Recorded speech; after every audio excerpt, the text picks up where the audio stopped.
Bom, pessoal, como vocês estão? No vídeo de hoje vou trazer o primeiro vídeo investindo aqui na carteira do canal, nosso investimento público, uma carteira pública, que eu vou trazer com a minha metodologia de investimentos que eu já invisto há mais ou menos 6 anos. No caso, eu vou começar uma carteira do zero, porém, vou pegar o refinamento da minha estratégia dos últimos 6 anos, que deu muito certo, e vou trazer aqui para vocês. É uma forma de pensar, uma forma de investir e acredito que nessa série aqui vou conseguir ajudar muito vocês a verem alguém investindo de fato, na prática, né?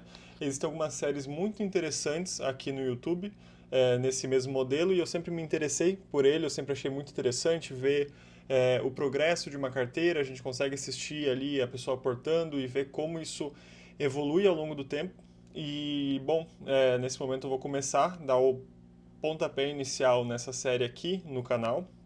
Vai ser um vídeo por mês, então sempre vou trazer o aporte do mês, a rentabilidade, a movimentação, os proventos dos dividendos e um pouco também do contexto que está acontecendo no país, no mundo, durante aquele período que eu estou gravando, para vocês também entenderem por que, que eu fiz aqueles movimentos quando eu fiz, certo? Então isso vai ajudar, por exemplo, para quem for, por exemplo, começou assistindo o episódio 20 e quer voltar aqui para o primeiro, e às vezes eu faço uma compra que no período do episódio 20 não faz o menor sentido, porém, quando eu estou gravando hoje, faz sentido, estou comprando um preço vantajoso. Então, até por esse motivo dos preços variarem, eu consigo comprar aqui um preço que nem sempre é o mesmo preço que está quando o vídeo é lançado. Então, que tomem com cuidado as coisas para não simplesmente copiar a carteira, porque, bem, você não sabe, você não consegue saber direto o momento que eu estou fazendo essas compras ou quando eu estou fazendo as vendas, certo? Então, aqui é simplesmente a minha experiência com o dinheiro que eu ganho no meu trabalho e pego uma parte e invisto aqui. Essa série tem uma diferença entre A Jornada da Liberdade, que é uma outra série aqui de uma carteira previdenciária que eu faço com o meu pai, que daí tem foco na previdência dele, na aposentadoria dele, da minha família, enfim. Essa aqui tem mais foco em rentabilidade mesmo. Eu não tenho tanta necessidade de receber dividendos, por exemplo, agora. Óbvio que vai ter bastante empresa de dividendos, principalmente no Brasil, porém não é uma necessidade, não é uma obrigatoriedade. Ter tantas empresas assim, certo? Então, dito isso, vamos começar aqui explicando qual que é a divisão da carteira. Então, ela tem uma divisão diferente de qualquer outra que eu já vi no YouTube, assim, de qualquer outro que eu já vi investidores públicos fazendo. Por quê? Porque eu divido 50% dela em investimentos em real e 50% dela em investimentos em dólar. Por que isso? Porque eu prefiro ter um hedge de segurança entre moedas, entre fidúcias, né, entre dólar e real. Por quê? Comumente a gente vê o real subindo perante o dólar em períodos que o dólar cai, ou o dólar subindo perante o real quando o real cai. Então, eu quero ter uma proteção disso. Por exemplo, na carteira que algumas pessoas divulgam, geralmente o pessoal faz, coloca 25% e 30%, entre 20% e 30% nos Estados Unidos em dólar. Para mim isso não faz muito sentido, uma vez que você pensa que os maiores investidores da história, os grandes investidores, eles investiam em dólar. A bolsa que mais se valorizou nos últimos séculos foi a bolsa americana.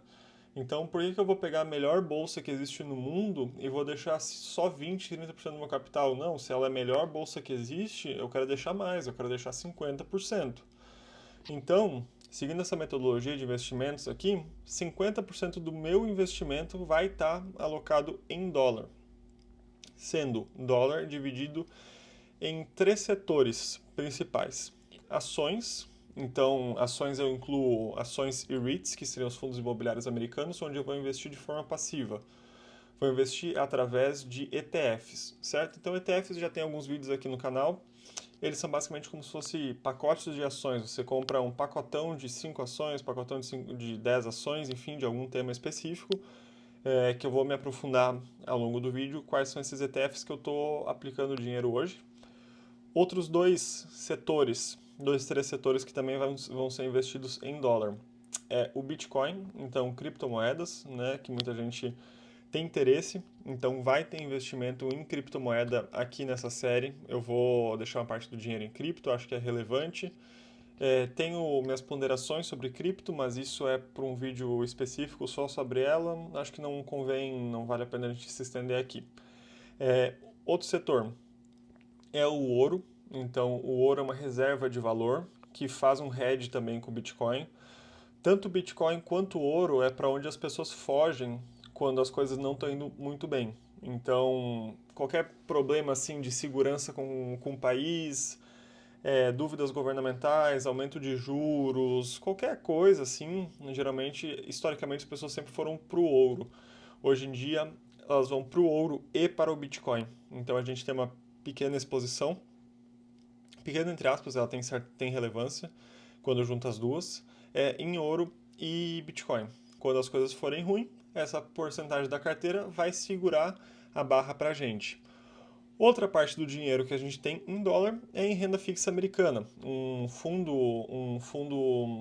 ETF de renda fixa muito interessante que paga dividendos para a gente, então paga os dividendos da renda fixa, né, provenientes, que é muito interessante, a gente tem aqui na carteira e vamos pagar dividendos em dólar para a gente pegar os proventos dessa renda fixa e reaplicar na renda variável, para ir rebalanceando ela. E isso é uma forma muito interessante também de investir para vocês aí que querem ter uma ideia sobre isso. Você deixa um pedaço do seu valor numa renda fixa e você usa os proventos da renda fixa para rebalancear a sua renda variável, certo? Uma estratégia bem interessante que eu sigo, que eu também nunca vi em lugar nenhum falar sobre ela, mas enfim, vocês vão ver aqui, certo? Agora, quando a gente fala dos investimentos em real, a gente tem também uma divisão de três setores, sendo o principal dele ações, o segundo setor fundos imobiliários, junto com renda fixa. Então, e a renda fixa é dividida em duas partes. A renda fixa de longo prazo, onde a gente visa de fato lucrar com a renda fixa, e uma renda fixa de curto prazo, que é apenas uma reserva de investimentos. Por exemplo, assim, preciso ter um dinheiro guardado para caso uma oportunidade apareça. Pum, pego ali da reserva de investimentos, liquido ela e faço essa aplicação nas ações, ou ações, fundos imobiliários, enfim. Então tem essa divisãozinha. Para dizer para vocês quanto que é a divisão global da carteira. Então fica com 45% para ETFs americanos, então investimento em dólar, 2,5% para ouro, também em dólar, e 2,5% para Bitcoin, também em dólar. Então, 45% mais 2,5% mais 2,5% totaliza 50% em dólar. Aqui no Brasil, a gente tem 30% em ações, 10% em fundos imobiliários, 5% em renda fixa de longo prazo e 5% em renda fixa de curto prazo. Certo? Então, basicamente, essa é a nossa divisão de carteira que a gente vai começar aqui a estruturar ela. Bom, dito isso, vou abrir aqui o Investidor 10. Eu já fiz esses investimentos, então vou puxar eles aqui para mostrar para vocês. Hoje não vou fazer nenhuma aplicação além dessas, porém para o próximo vídeo já farei. Acho que já tem algumas coisas que estão começando a ficar interessantes, mas a gente aprofunda sobre isso durante o vídeo. Bom, vamos lá. Bom, estou aqui no Investidor 10. Então, a gente tem aqui o patrimônio investido de 1.355. Eu vou investir em torno de R$ 1.500 por mês, obviamente que gradativamente. Conforme o canal for crescendo, for se pagando mais, eu vou começar a aplicar mais, né, aqui. Então, mas é um valor muito interessante porque é um valor que é factível com a maior parte das pessoas que aplicam. É um dinheiro muito relevante, é um salário mínimo que tem aqui, porém é algo que acredito que muita gente consiga investir também. E também acaba que não é aquela coisa fora da realidade, né? Não que seja demérito, porém, quando alguém investe aqui 100 mil cada vez que aparece aqui para gravar, é muito mais fácil você rebalancear do que quando você tem um valor menor. Então, dito isso, a gente começa aqui com 1.500, próximo de 1.500, né? Vou trazer aqui para vocês a divisão. Então, como vocês conseguem ver aqui pelo gráfico de pizza da divisão, é muito próximo do que eu tinha comentado com vocês, sendo um pouco de variação vai ter, né? É muito difícil ficar cravado os números, mas está bem próximo do que eu busco, sendo que o máximo das fatias que elas podem alcançar é o dobro ou metade antes de terem que ser rebalanceadas. Ou seja, por exemplo, a divisão aqui para ações no Brasil é 30%. Eu posso ter no máximo 60%, no mínimo 15%. Fundos imobiliários, no máximo 20%, no mínimo 5%.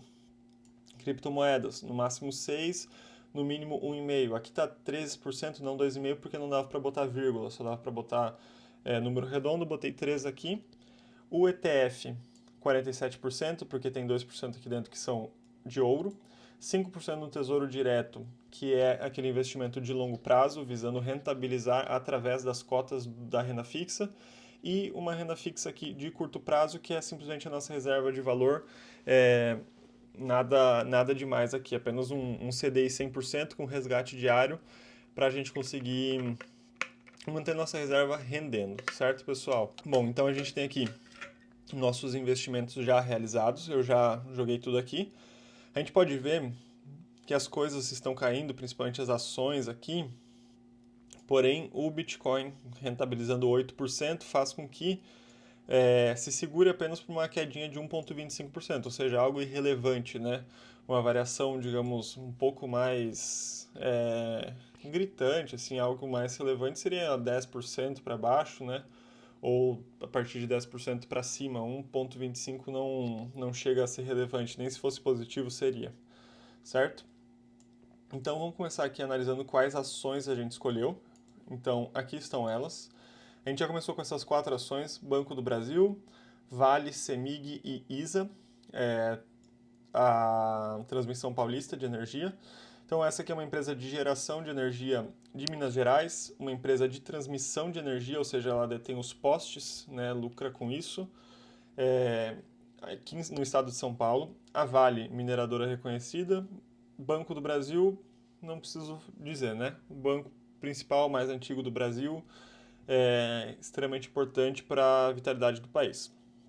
O que a gente consegue ver é que digamos assim, o patinho feio das ações atualmente está sendo o Banco do Brasil, né? Inclusive eu fiz outros vídeos, tá aí no canal para quem quiser ver sobre o que está acontecendo com o Banco do Brasil, por que ele caiu tanto.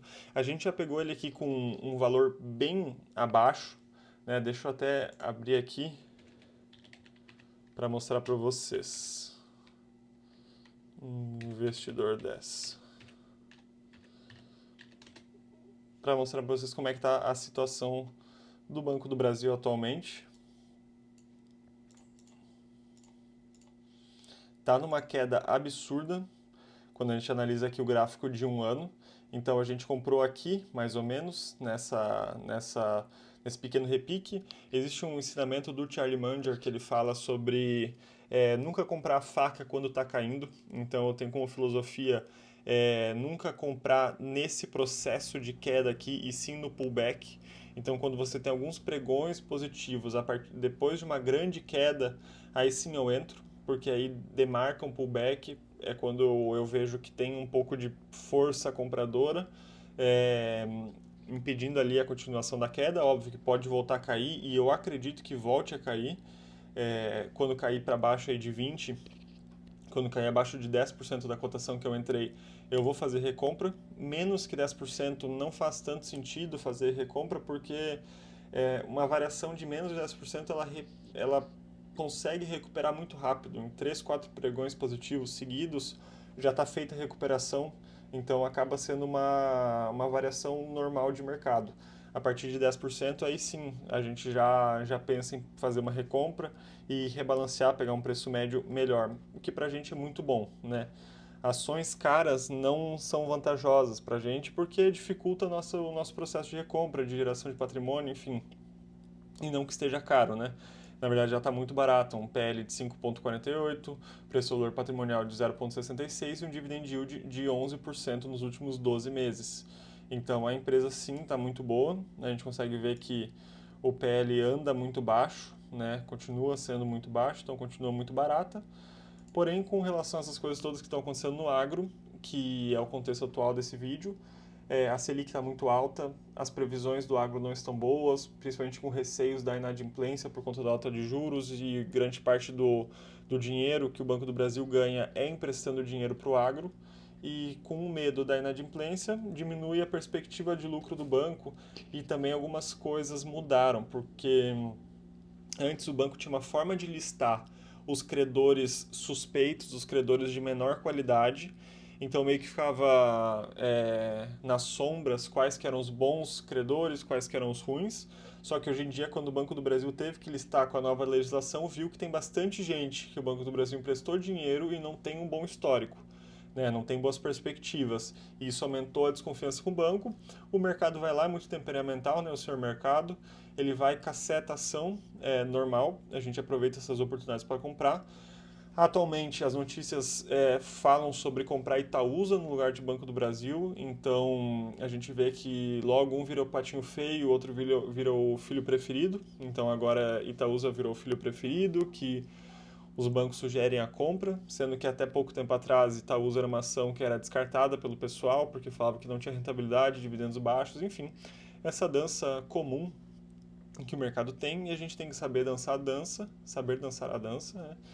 E aproveitar essas oportunidades, é isso que a gente está fazendo aqui, comprando, esperando cair mais um pouco, para a gente fazer uma recompra assim que atingir as nossas metas aí, nossos parâmetros de recompra. Existem outras ações que eu vou adicionar na carteira também, porém atualmente são essas, possivelmente para outro vídeo eu já vou colocando o pezinho e mais algumas outras ações, mas também é, prefiro focar em ações mais específicas, mas eu acho que até 10 ações é um número muito interessante. Acima disso, acho que é o máximo 14 ações, ok. Acima disso já se torna muito pulverizado ao meu entendimento, principalmente analisando quando existem outros ativos também que a gente investe, né? No total são 16 ativos, porém não são 16 ações, né? Existem coisas diferentes aqui. Bom, dito isso, vamos analisar aqui os fundos imobiliários que a gente está investindo. Então, eu selecionei três aqui, que é o MXRF, o GARI11 e o HFOF. Muito por quê?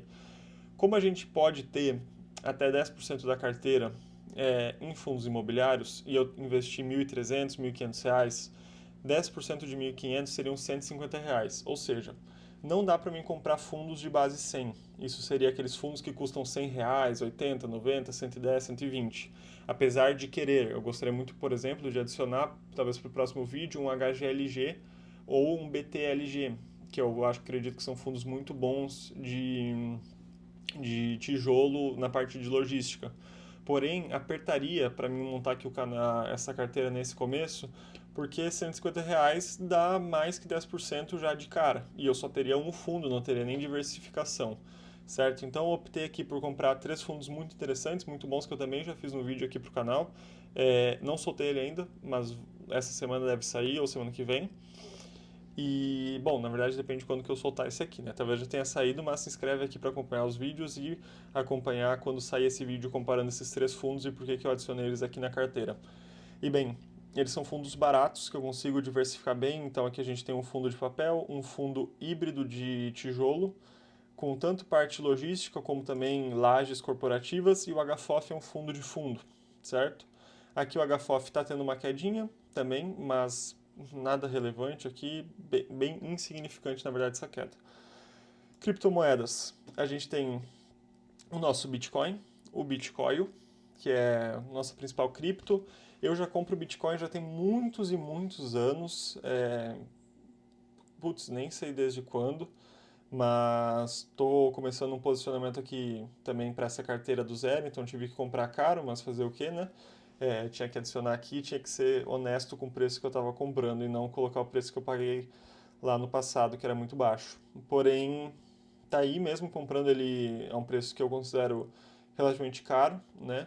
Eu tenho uma estratégia para comprar cripto bem específica também, que eu vou fazer um vídeo para mostrar para vocês quando que eu acho que está caro e quando que eu acho que está barato. Afinal, cripto é um produto difícil de você saber se está caro ou barato, porque não tem como fazer valuation, né?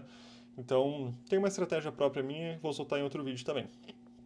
Bom, de qualquer forma, ele acabou se valorizando bastante, muito por conta das brigas que estão tendo nos Estados Unidos, da questão de taxação, isso aumenta a desconfiança, o capital acaba fugindo para cripto, que é uma das reservas de valor do pessoal, né? Bem, porém, a gente vê, por mais que tenha uma rentabilidade de 10%, eu só tenho um saldo de R$ 30 aqui, que é o equivalente à porcentagem que eu gostaria de ter na carteira, né?